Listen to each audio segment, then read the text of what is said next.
네, 여러분 안녕하세요. 같이 말씀 함께 큐티 나눔 시간입니다.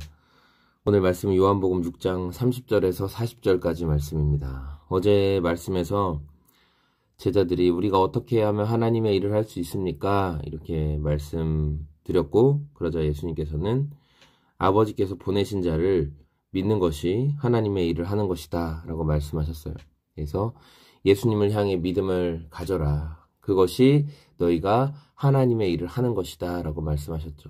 그래서 그 말은 우리가 예수님을 향해 믿음을 갖는 것이 내 스스로를 의지하고 여러 가지 어떤 목표를 설정하고 달려가는 일보다 우리가 예수님을 의지할 때 하나님이 일하시는 것들을 보게 되고 영원한 생명에 참여한 자의 삶을 살아갈 수 있다는 것에 대한 말씀이죠.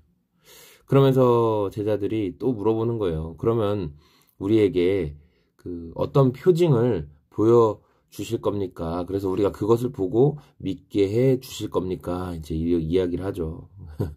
예수님한테 계속해서 어떤 기적과 표징을 나타내 주시고 우리가 그 신기한 것들을 보면서 당신을 믿기를 원합니다.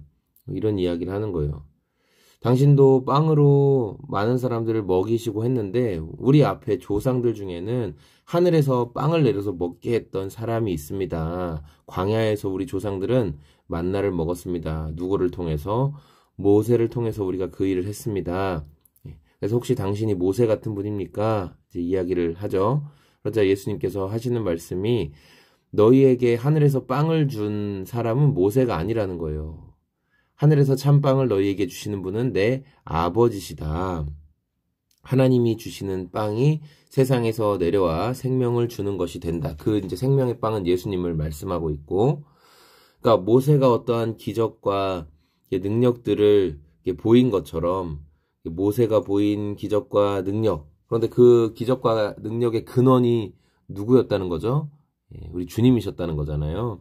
하나님께서 그 일을 하셨습니다. 또 하나님의 본체이신 예수님께서 그 자리에 함께 계셨고 모세가 이스라엘 사람들을 광야로 이끌어가면서 이집트에서 탈출하는 그 모든 여정 가운데 일어났던 기적과 능력들이 다 우리 주님이 함께 하신 일이었다.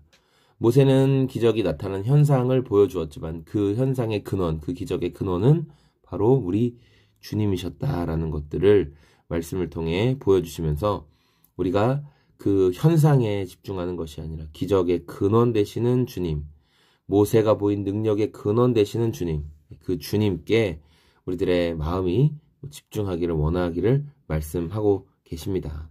38절에 내가 내 뜻을 행하려고 하늘에서 내려온 것이 아니라 나를 보내신 분 내 뜻을 행하려고 왔다. 주님이 이렇게 말씀을 하고 계십니다. 그래서 오늘 저와 여러분의 삶에서도 우리가 주님의 그 근원, 주님의 능력의 근원 되시고 일하시는 모든 것들의 소망이 되시는 예수님께 좀 집중하고 우리는 자꾸만 그 현상을 바라보는 데 관점이 온통 쏠려 있거든요. 제자들도 예수님께 표징을 나타내셔서 보여주시면 믿겠습니다. 이렇게 말하는 것처럼 우리도 예수님께 내 삶의 어떤 문제를 해결해 주시면 그것을 통해서 예수님이 대단하신 분인 줄 알고 믿겠습니다. 이렇게 말하는 그런 태도들이 많이 있잖아요.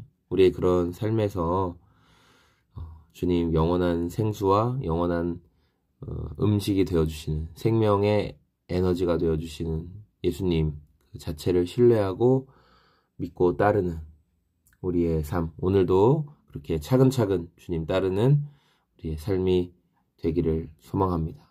감사합니다. 오늘도 주님과 동행하는 여러분 하루가 되시길 소망합니다. 안녕히 계세요.